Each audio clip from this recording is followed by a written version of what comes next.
നമസ്കാരം. ഞാൻ doctor Aswathy Sasidharan, consultant neurologist, MES medical college, Perinthalmanna. നമ്മളിന്നിവിടെ സംസാരിക്കുന്നത് പെരിഫറൽ ന്യൂറോപ്പതിയെ കുറിച്ചാണ്, അതായത് ഞരമ്പുകളുടെ രോഗത്തെക്കുറിച്ച്.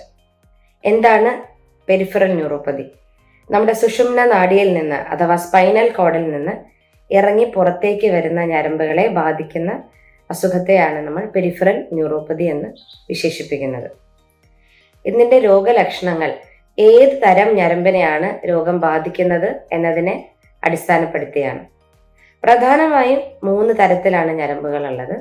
ഒന്ന് സ്പർശനത്തിനെ നോക്കുന്ന ഞരമ്പുകൾ, 2 ബലം നോക്കുന്ന ഞരമ്പുകൾ, 3 ആന്തരിക അവയവങ്ങളുടെ പ്രവർത്തനവും തൊലിപ്പുറമെയുള്ള വിയർക്കുന്നതിനെയുള്ള കൺട്രോളും ഇതെല്ലാം ചെയ്യുന്ന ഒരു തരം ഓട്ടോണോമിക് ഞരമ്പുകൾ. ഇങ്ങനെ 3 തരത്തിലാണുള്ളത്. ഇതിലേതിനെ ബാധിക്കുന്നു എന്നുള്ളതിനനുസരിച്ചിരിക്കും രോഗലക്ഷണങ്ങൾ. സ്പർശനത്തിനെ ബാധിക്കുന്നതിലാണെങ്കിൽ തരിപ്പ്, മരവിപ്പ്, പിന്നിട്ട് കുത്തുന്ന പോലെയുള്ള ഒരു സെൻസേഷൻ, മുളക് തേച്ച വേദന, ഇതെല്ലാമാണ്. ബലം നോക്കുന്ന ഞരമ്പുകളാണെങ്കിൽ നമുക്ക് ബലക്കുറവായിട്ട് കൈകാലുകൾ പൊക്കാനുള്ള പ്രയാസം, മുട്ട് മടങ്ങി വീണു പോവുക, കൈയിൻ്റെ പിടുത്തം ഉറക്കാതിരിക്കുക, ഇങ്ങനെ പല ലക്ഷണങ്ങളാണ് കാണുക. 3 കൂട്ടം ഞരമ്പാണെങ്കിൽ നമുക്ക് ഹാർട്ടിൻ്റെ, ഹൃദയത്തിൻ്റെ താളമെടുപ്പിലുള്ള വ്യത്യാസം, സ്കിന്നിലെ വിയർപ്പിൻ്റെ, തൊലിപ്പുറമെ വിയർക്കുന്നതിനുള്ള വ്യതിയാനങ്ങൾ, ഇങ്ങനെ പല രോഗലക്ഷണങ്ങളാണ് ഉണ്ടാകുന്നത്. ഇതിനുള്ള കാരണങ്ങൾ എന്തൊക്കെയാണെന്ന് നമുക്കൊന്ന് കാണാം. ഏറ്റവും പ്രധാനമായി നമുക്കിത് കാണുന്നത് ഡയബറ്റിസിനെ തുടർന്നാണ്. കൺട്രോളിലല്ലാത്ത പ്രമേഹത്തിന്റെ ഭാഗമായി നമുക്ക് പെരിഫറൽ ന്യൂറോപ്പതി, അതായത് ഞരമ്പുകളെ ബാധിക്കാറുണ്ട്.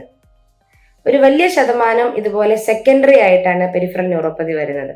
നമുക്കുള്ള മറ്റൊരു രോഗത്തിന്റെ ഭാഗമായി, സെക്കൻഡറി ആയി അതിനെ തുടർന്നുണ്ടാകുന്നതാണ് കൂടുതലായും പെരിഫറൽ ന്യൂറോപ്പതി കാണാറ്. എന്നാൽ വളരെ ചുരുക്കം, 1% ഹെറിഡിറ്ററി ആയിട്ട്, ജനിതകമായിട്ടുണ്ടാകുന്ന, പാരമ്പര്യമായിട്ടുണ്ടാകുന്ന അസുഖത്തിന്റെ ഭാഗമായിട്ടും ഹെറിഡിറ്ററി ന്യൂറോപ്പതി ആയിട്ടും കാണാറുണ്ട്. ഭൂരിഭാഗം വരുന്ന അക്വയർഡ് പെരിഫറൽ ന്യൂറോപ്പതിയിൽ ഏറ്റവും പ്രധാനിയായ കാരണക്കാരൻ ഡയബറ്റിസ് തന്നെയാണ്. മറ്റ് ഒട്ടനവധി കാരണങ്ങളുണ്ട്. മദ്യപാനം, വൈറ്റമിൻസിന്റെ കുറവ്, പ്രധാനമായും വൈറ്റമിൻ B12 കുറവ്, കുഷ്ഠരോഗം പോലുള്ള അസുഖങ്ങൾ, ശരീരത്തിനോട് പ്രതികരിക്കുന്ന തരം ചില അസുഖങ്ങളുണ്ട്. വാസ്കുലൈറ്റിസ്, ഓട്ടോ ഇമ്മ്യൂൺ എന്ന് പറഞ്ഞ ഒരു വിഭാഗമാണത്. 2, മറ്റെവിടെയെങ്കിലും ശരീരത്തിൽ ക്യാൻസർ ഉണ്ടെങ്കിൽ അതിന്റെ ഭാഗമായി ഞരമ്പുകളെ ബാധിക്കാം. പാരാന്യൂപ്ലാസ്റ്റിക് ന്യൂറോപ്പതി എന്നാണ് അതിനെ നമ്മൾ വിശേഷിപ്പിക്കുന്നത്.